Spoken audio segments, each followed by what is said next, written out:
नमस्कार दोस्तों, मधुर कथाएं चैनल पर एक बार फिर से आपका हार्दिक अभिनंदन है। तो आज की मेरी कहानी का शीर्षक है परिवार।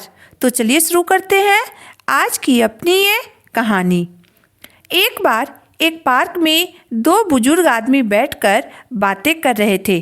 पहला बुजुर्ग आदमी बोला, मेरी एक पोती शादी के लायक है, एमए की है और नौकरी करती है। उसका कद 5 फुट 3 इंच है और वह काफ़ी सुंदर भी है। अगर आपके नज़र में कोई लड़का हो तो मुझे बताइएगा। दूसरा बुजुर्ग आदमी पूछा, दोस्त आपकी पोती को किस तरह का परिवार चाहिए? पहला बुजुर्ग आदमी बोला, कुछ खास नहीं, बस लड़का कोई सरकारी ऑफिसर हो और उसकी सैलरी कम से कम 1 लाख रुपया हो। लड़का का अपना घर हो, अपनी कार हो, घर में एसी हो, अपने ज़मीन जायदाद तथा बाग बगीचे हो, जिसका लड़का अकेले मालिक हो। दूसरा बुजुर्ग बोला, और कुछ तो नहीं चाहिए ना आपकी पोती को? पहला बुजुर्ग आदमी बोला, अरे यार, सबसे ज़रूरी बात तो मैं तुम्हें बताना ही भूल गया। लड़का अकेले होना चाहिए, उसके माँ बाप या भाई बहन नहीं होने चाहिए। वह क्या है ना कि बड़े परिवार में किसी न किसी बात पे लड़ाई झगड़े होते ही रहते हैं, जो मेरी पोती को बिल्कुल पसंद नहीं है। यह सुनकर दूसरे बुजुर्ग आदमी की आंखें भर आई। फिर उसने अपनी आंसू पोंछते हुए बोला, भाई, मेरे एक दोस्त का पोता है, उसके कोई भाई बहन नहीं है।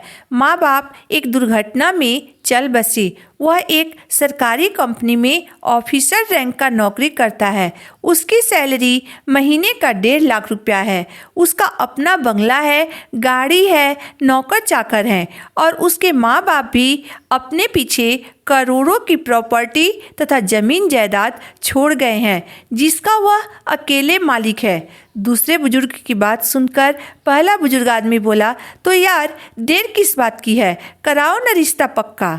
यह सुनकर दूसरा बुजुर्ग आदमी बोला, मगर उस लड़के की भी यही शर्त है कि लड़की के भी माँ बाप, भाई बहन या कोई रिश्तेदार न हो। यह कहते कहते उसका गला भर आया और आंखें नम हो गई।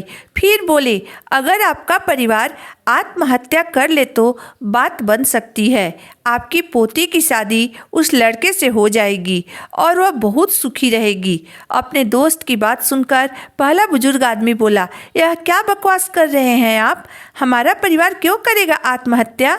कल को हमारी पोती के दुख या सुख में, खुशी या गम में उसके साथ या उसके पास कौन होगा? पहले बुजुर्ग आदमी के इतना कहते ही दूसरा बुजुर्ग आदमी थोड़ा मुस्कुराते हुए बोला, वाह मेरे दोस्त, तुम्हारा परिवार परिवार है और दूसरे का परिवार कुछ नहीं है। मेरे दोस्त, जाओ पहले अपने बच्चों को परिवार का महत्व समझाओ।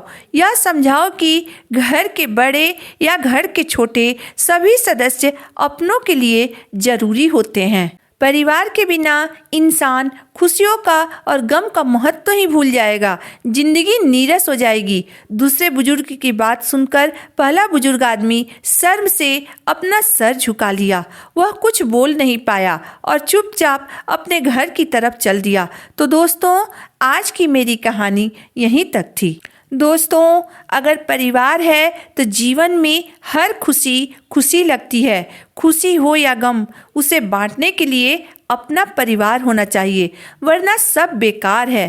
परिवार का हमारे जीवन में बहुत महत्व है। इसलिए दोस्तों, अपने बच्चों को परिवार का महत्व समझाइए, उन्हें परिवार में रहने के लिए सिखाइए। दोस्तों, परिवार के बारे में आपकी राय क्या है, मुझे ज़रूर बताइएगा। अगर आपको मेरी कहानी अंत तक पढ़ने और सुनने के बाद पसंद आई हो तो मेरे वीडियो को लाइक कर दीजिएगा, चैनल को सब्सक्राइब कर दीजिएगा। तो फिर मिलते हैं एक नई वीडियो, एक नई कहानी के साथ। तब तक के लिए धन्यवाद।